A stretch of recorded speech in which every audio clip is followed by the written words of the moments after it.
Kemal Fariji. Nama saya Roman. Nama saya Cahyo. Nama saya Putra Wafi. Kami dari kelas 11 CL2 ingin menjelaskan materi tentang masa kejayaan Islam. Periodisasi sejarah Islam. Harun Nasution dalam bukunya yang berjudul Islam Ditinjau dari Berbagai Aspeknya membagi sejarah Islam ke dalam 3 periode besar berikut. 1. Periode klasik 650 sampai 1250. Periode klasik merupakan periode kejayaan Islam yang dibagi ke dalam 2 fase. 1. Fase ekspansi dan integrasi 650 sampai 1000. 2. Fase administrasi 1000 sampai 1250. 2. Periode pertengahan 1250 sampai 1800.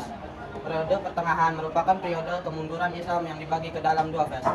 1. Fase kemunduran 1250 sampai 1500 Masehi.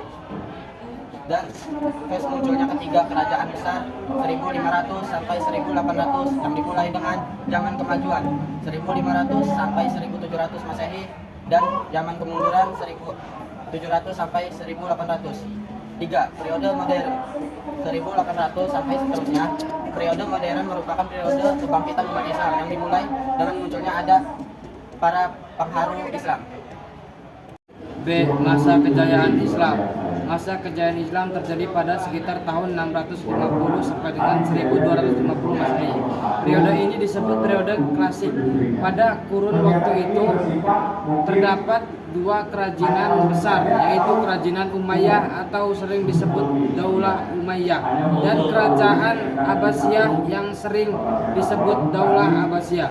Pada masa Bani Umayyah, perkembangan Islam ditandai dengan meluasnya wilayah kekuasaan Islam dan berdirinya bangunan-bangunan sebagai pusat dakwah Islam. Kemajuan Islam pada masa ini meliputi bidang politik, keagamaan, ekonomi, ilmu bangunan atau arsitektur, sosial dan bidang militer. Perkembangan Islam pada masa Bani Abbasiyah ditandai dengan pesatnya perkembangan ilmu pengetahuan. Kemajuan Islam pada masa ini meliputi bidang ilmu pengetahuan, ekonomi, ilmu bangunan, arsitektur, sosial dan bidang militer. Kemajuan umat Islam pada masa Bani Umayyah atau Bani Abbasiyah tidak terjadi secara tiba-tiba, akan tetapi disebabkan oleh faktor internal dan faktor eksternal. Faktor internal antara lain: 1. Konsentrasi dan istiqomah umat Islam kepada ajaran Islam. 2. Ajaran Islam yang mendorong umatnya untuk maju. 3. Islam berbagai rahmat seluruh alam. 4. Islam sebagai agama dakwah sekaligus keseimbangan dalam menggapai kehidupan duniawi dan ukhrawi. Faktor eksternal antara lain sebagai berikut. 1. Terjadinya asimilasi antara bangsa Arab dan bangsa-bangsa lain yang lebih dahulu mengalami perkembangan dalam ilmu pengetahuan. Pengaruh Persia pada saat itu sangat penting. Persia banyak berjasa dalam ilmu pemerintahan, perkembangan ilmu filsafat dan sastra. Adapun pengaruh Yunani masuk melalui berbagai macam terjemahan dalam banyak bidang ilmu, terutama filsafat. 2. Gerakan terjemahan pada masa periode klasik, usaha penerjemahan kitab-kitab asing dilakukan dengan giat sekali. Pengaruh gerakan terjemahan terlihat dalam perkembangan ilmu pengetahuan umum terutama di bidang astronomi, kedokteran, filsafat, kimia, dan sejarah. Selain faktor tersebut di atas, kejayaan Islam ini disebabkan pula oleh adanya gerakan ilmiah atau etos keilmuan dari para ulama yang ada pada periode klasik tersebut. Antara lain seperti berikut. 1. Melaksanakan ajaran Al-Quran secara maksimal. Al-Quran di dalamnya banyak ayat menyuruh kita menggunakan akal untuk berpikir. 2. Melaksanakan isi hadis. Banyak hadis yang menyuruh kita untuk terus-menerus menuntut ilmu. Meskipun harus ke negeri Cina, bukan hanya ilmu agama yang dicari, tetapi ilmu lain yang berhubungan dengan kehidupan manusia di dunia ini. 3. Mengembangkan ilmu agama dengan beristijad. Contohnya ilmu pengetahuan umum dengan mempelajari ilmu filsafat Yunani. Maka pada saat itu banyak bermunculan ulama fikih, tauhid atau kalam, tafsir, hadis, ulama bidang sains atau ilmu kedokteran, matematika, optik, kimia, fisika, geografi, dan lain-lainnya. 4. Ulama yang berdiri sendiri serta menolak untuk menjadi pegawai pemerintah. Dari gerakan-gerakan tersebut di atas, muncullah tokoh-tokoh Islam yang memiliki semangat beristijad dan mengembangkan berbagai ilmu pengetahuan, antara lain sebagai berikut. 1. Ilmu filsafat. A. Al-Kindi 809 sampai 873 Masehi.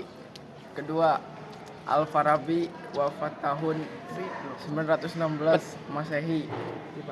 C. Ibnu Bajjah wafat tahun 523 Hijriah. D. Ibnu Tufail wafat tahun 581 Hijriah.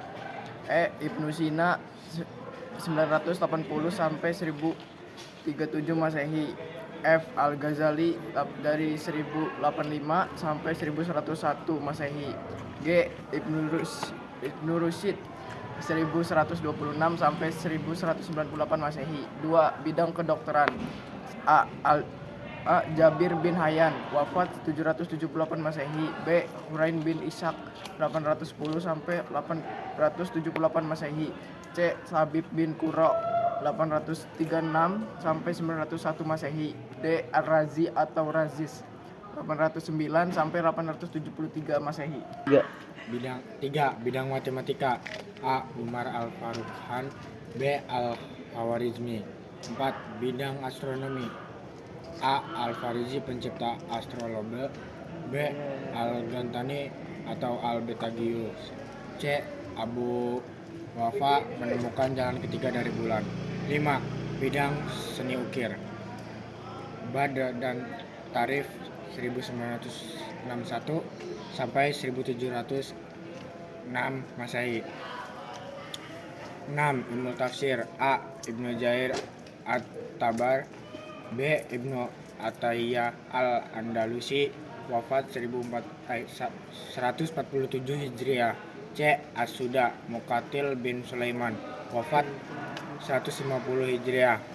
7. Ilmu hadis. A. Imam Bukhari 194 sampai 256 Hijriah. B. Imam Muslim wafat 231 Hijriah. C. Ibnu Majah wafat 273 Hijriah. Sekian dari kami penjelasan kejayaan sejarah Islam. Wassalamualaikum.